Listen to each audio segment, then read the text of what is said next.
Hello, everyone. Hello, Oh, sorry. everyone. Oh God. We Okay, both started talking at the go same on. time. You start. You start. All right. Hello, everyone, and welcome to this week's episode of the Minimalist Educator Podcast. Today, Christine and I are going to be talking about some of the really great things about teaching and what's good for us in our teaching roles. So, hello, Christine. This Hello, is a Tammy. nice one. This is a nice one to wrap up season 6 for sure. So, It is. It yeah, is. I think, yeah. you know, a lot of what we talk about on our podcast with each other and with our guests is about how tough this job can be and what we Hmm. can do Yeah. to make it a little bit less tough. And so Hmm. sometimes the conversation can be like, "Oh my goodness, we're tired, we're exhausted, we're burnt out, we're Hmm. struggling, we're stressed." So I think it is really nice to have a moment to go, actually, there are elements of this profession that are really good for us and Yeah. are actually making us healthy and improving our well-being. So I think it's nice to take that moment to focus on that part. Yeah, I agree. Um, there's several things actually that are good for us. One of them would be that we move a lot. Mm-hmm. So if you're a teacher, especially, or working with kids, well, so many roles, like you are moving around all the time. So you don't really have the moment of, kind of like we do when we might have a restful weekend where we actually like sit and chill. This is the complete opposite, which is great. Keeps the blood flowing. It helps our brains to get the oxygen it needs. I imagine that a lot of teachers get over, I mean, I know there's some new research around the 10,000 step situation per day, because that is a lot of steps. But as a teacher, you can really, or someone who works in a school, you can max out that 10,000 steps pretty easily, depending on how much you move in your classroom, how many times you have to move your kids around, all those kinds of things. So, how's that for you? Yeah, for sure. I mean, I think we've all heard about the health risks of being super sedentary. Hmm. And I was just recently listening to this podcast. It was talking about all the health impacts of a modern life where people work in an Yeah. office and they sit still all day. They go to a meeting, they're still sitting down, and then they go Hmm. home and watch a screen or watch a little screen in front of a big screen, as many of us do.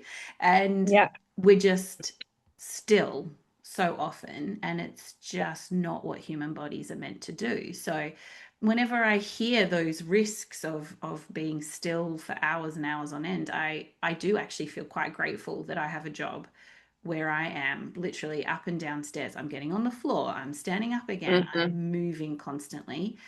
I think Yeah. it is one of a really good pluses to our work Hmm. is that we don't just sit still all day. We are moving. Yeah. Yeah. Same. I remember, especially well, our school in Singapore that we were at together, my New York school, we had stairs. So like that adds a lot, especially, like you're taking kids outside, you're going to the library, you're going down to the office, you're stepping out to grab something to eat. Like by the end of the day, your step count's like 12 to 15,000. And you're like, okay, and my day is like it's 3 p.m. Like Yeah. I still got to get home. I still got to move around in my own space. And yeah, I do. I think that's helpful, especially when there's a lot of days when you just arrive and you're already tired just because sometimes you don't get enough sleep or you didn't sleep well or something. And the movement actually helps that. And even now, like when I wake up and I'm kind of like, I'm kind of feeling a bit tired still, the movement helps. And that's why I like a morning walk because that gets the blood flowing, it gets my brain a little primed for the day, and it just kind of pushes some of that tiredness to the side. So yeah, movement is a really good one. And I think it's we don't think about it honestly, like how much we do move Mm-hmm. during the day. It's a lot. It's a lot. Yep, it is a lot. Yeah. Another really important plus, I think, is Hmm. the social aspect of being Yeah. in a school environment. So, there's a lot of commentary in the world at the moment about loneliness and how people Yeah. feel really lonely and they're missing connection to Hmm. others. And I think just by the nature of the school, you have almost non-stop human Yeah. connection during the day, Yeah. whether it's with your other teachers or leadership or support staff, parents, but your students as well. And some of these can be little micro interactions where you're just passing someone in the hallway, but others can be really meaningful, lasting connections that you have Hmm. with your colleagues and with your students as well.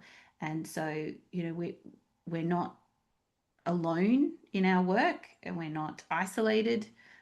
Even if you do just stay in your classroom all day, you Right. still have your little people there in front of you as well. So that's another element of teaching that is really positive for us.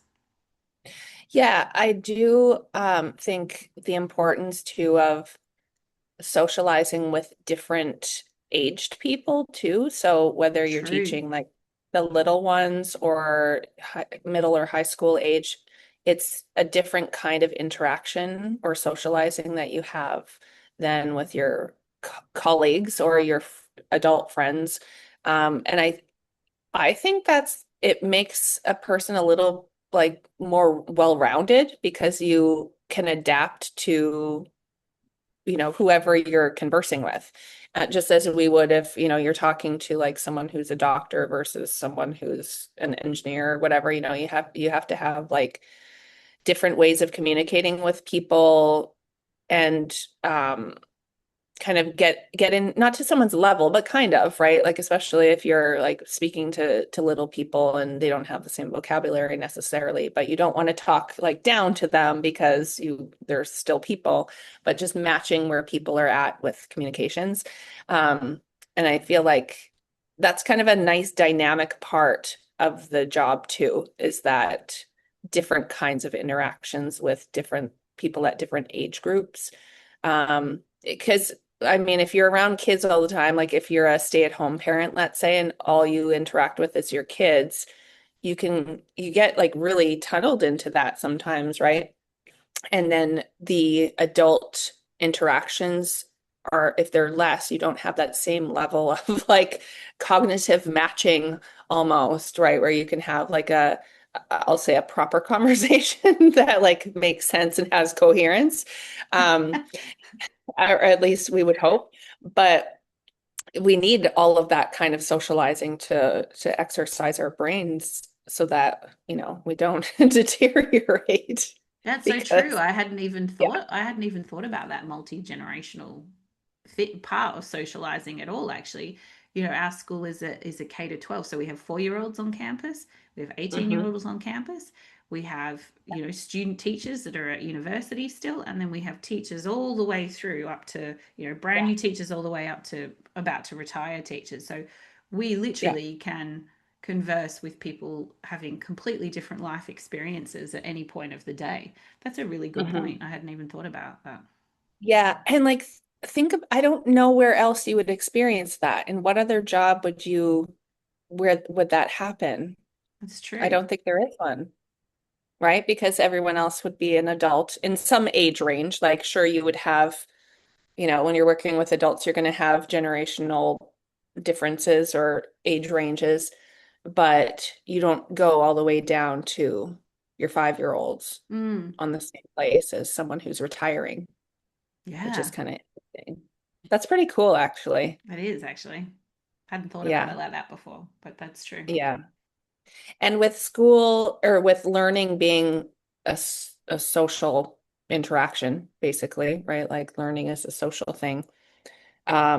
It can also be tiring as like someone who's somewhat introverted, but like drawing the energy from the people around you helps bring you out of that, I think. At Mm-hmm. least for me, right? Because like again, sometimes when you're just kind of like into your own mind before you get somewhere, because getting somewhere is usually the hardest part.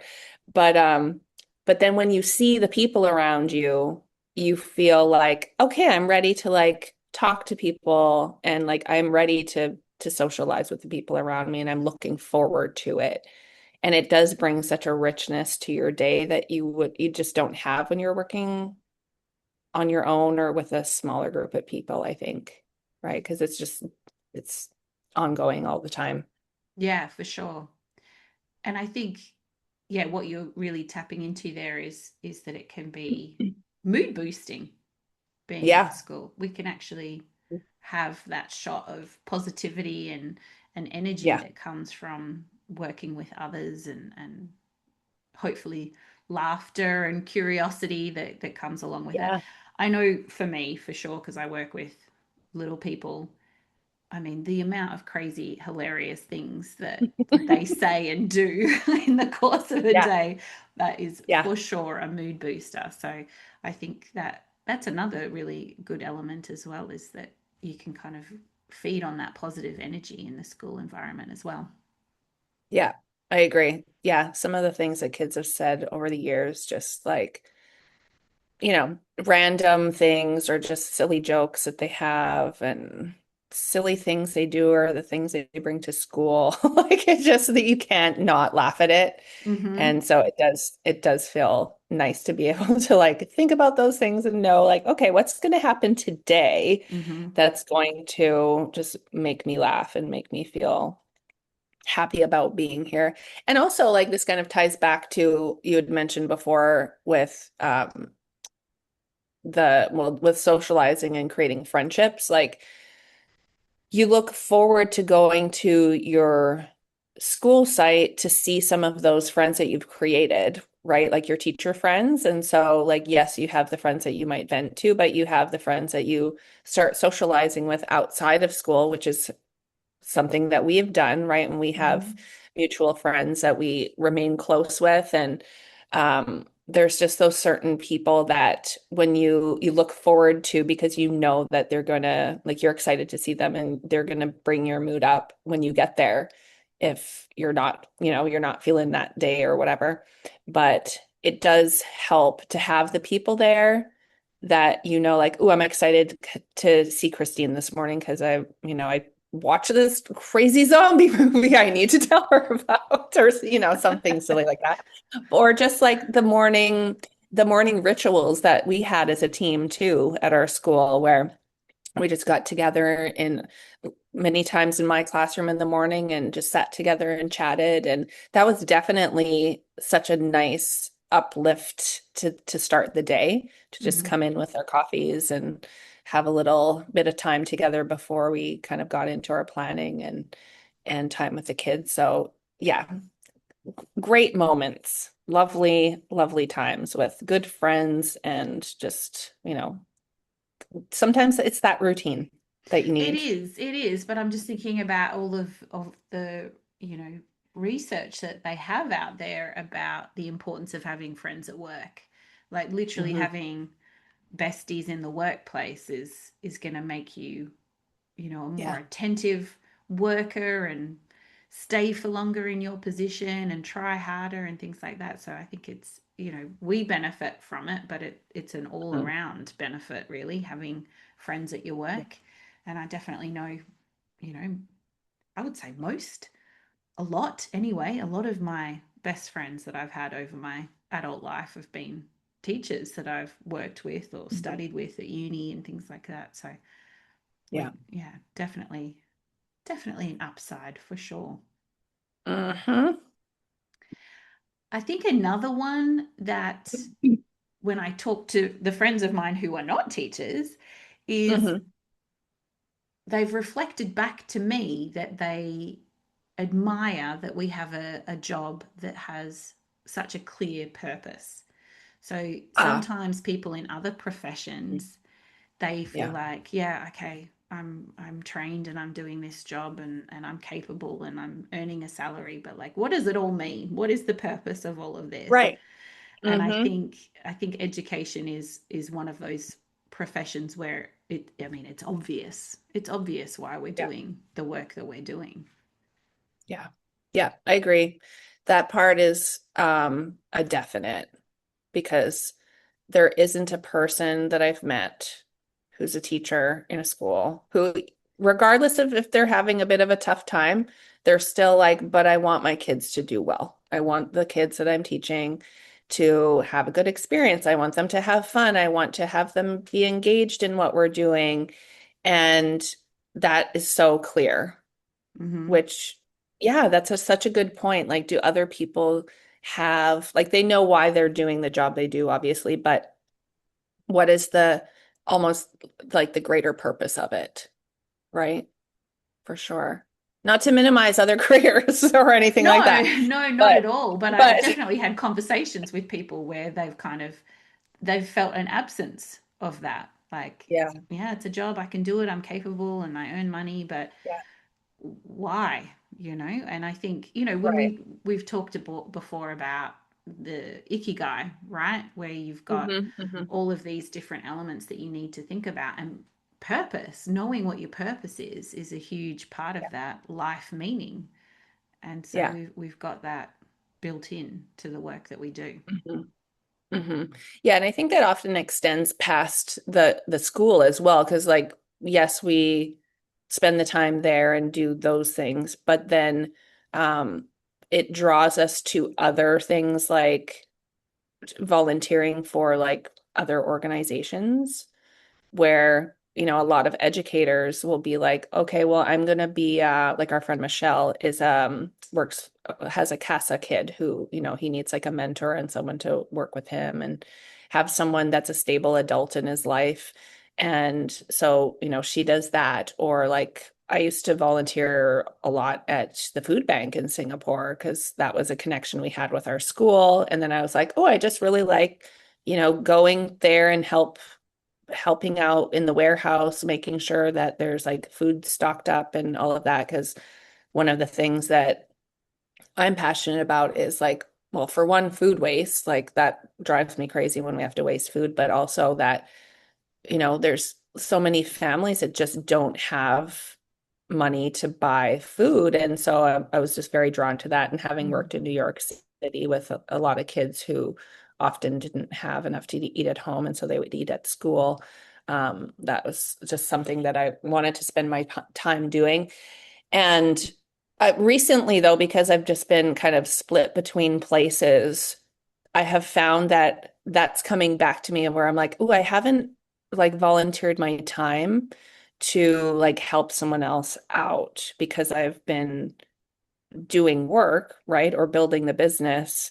But I think I need to like find out how I can help at a food bank or a something. So like just connecting to that purpose of like, I just want to help other people, which is why we go into education, but just in a different avenue. Mm-hmm. So yeah, that's something that's been coming up for me actually. Mm-hmm. Yeah. But Yeah. yeah, gotta figure it out. I'll figure it out soon enough. Soon enough. Um, but that also, I guess that kind of leads into one of the other things that's a definite pro of being an educator is our ability to be adaptable. Mm-hmm. So, um, like no day is ever the same. So you can go into your day thinking you have your plan, but then something comes up and you've got to divert your course slightly. Um, but that's a really important skill to be able to have and develop because we can be very inflexible sometimes. Like just generally as people, Mm-hmm. and that one just like made me top Big the microphone. reaction to that one. Yeah. But like just in general, right? Like we can kind of resist change sometimes and we can be like, nope, this is just the way things are and this is how I do them. But if that's how we are in our roles as an educator, we're just working against the system. right? Like, well, I don't want to say the system as like big picture things, but just Hmm. like your everyday systems, we have to adapt because we're talking about, children and kids who don't have control of situations a lot of the time. And so it's us that has to be the person to like say, okay, yeah, let's just, make this slight change in the schedule, or okay, that didn't work for you this time. We're going to try this instead. So that's a huge part of the job. Massive.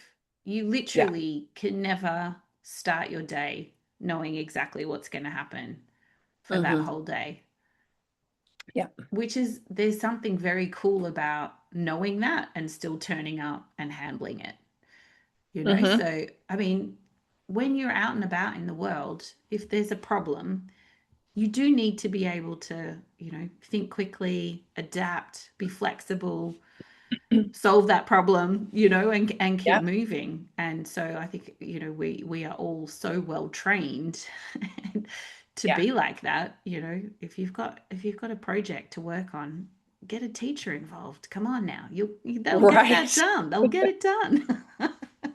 Yes. And have multiple options probably because, yeah. It'll probably But be real yeah. cute as well.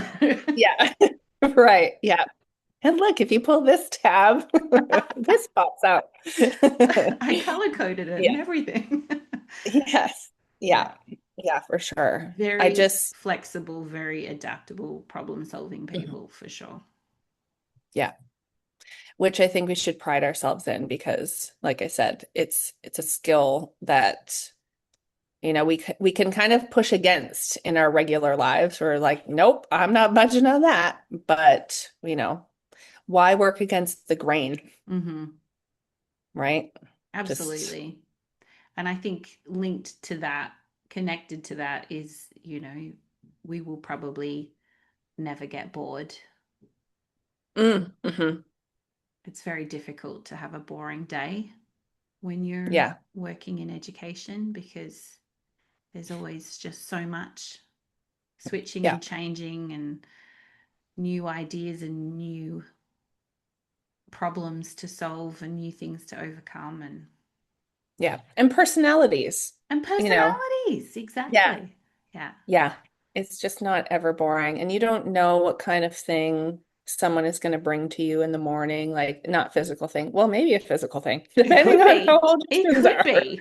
It could Yes, be. could be a little worm, could be a little date, dandelion, but it Hmm. also could be like something that happened at home, and could be a sad thing, a funny thing, something ridiculous, like who Hmm. knows? But yeah, there's a lot of memorable days Yes. from teaching Yeah. for sure. Yeah. It's one of my favorite things about being a middle leader is Hmm. very frequently someone will come up to me and say, "Can I ask you a question?"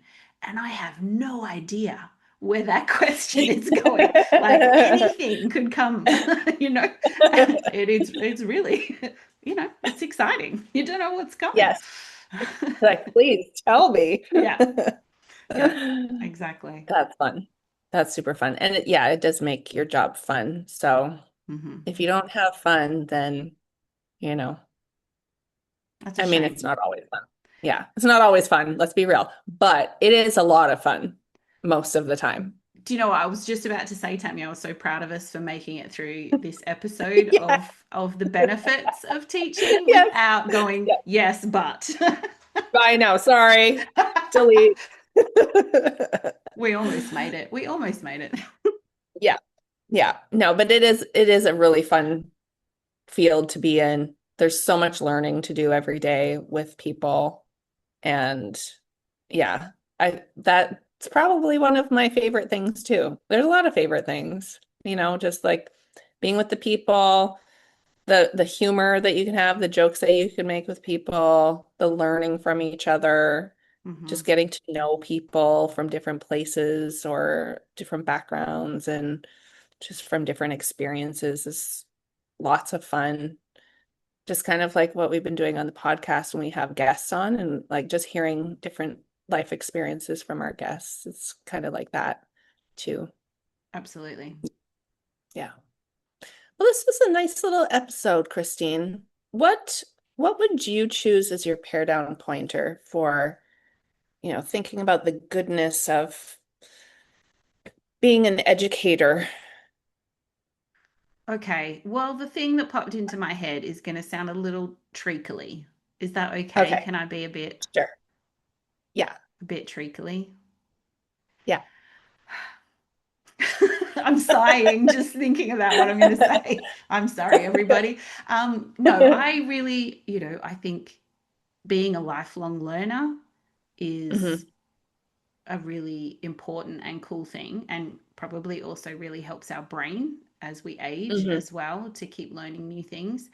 And I hmm think being in education is such a rich profession for that. Education itself is always changing. There's always something new, some new research that's come out, or some a new way of doing things that we're taking on board. But hmm that community aspect as well means that you are always learning something as well. So Yeah. that I know it sounds very treacly, everybody, but yes, hmm that aspect of lifelong learning, for many reasons, I think is one of my favorite things, and the pair down pointer, I think. Yeah, that's a good one. That's a really good one.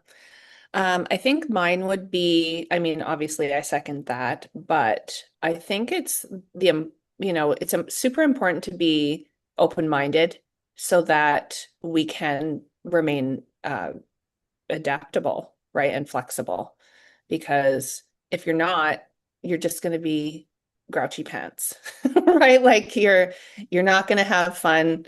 It's going to feel negative. So just have that open mind to know that every day you go in there, it's a different day and things may not go as planned, but that's not necessarily a bad thing, Mm-hmm. right? Like just be open to adapting to whatever the change is, even though, sometimes it feels hard, but you just got to do it and you can do it. So, you've done it before, so just do it again. Mm-hmm. And yeah, just stay open to that. So I think that's one of the things that I would point out too.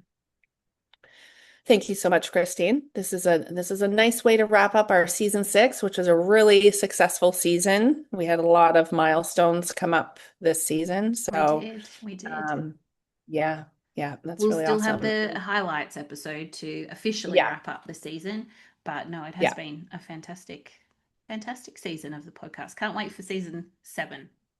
yeah. Crazy. Season 7. Woohoo. Looking forward to it.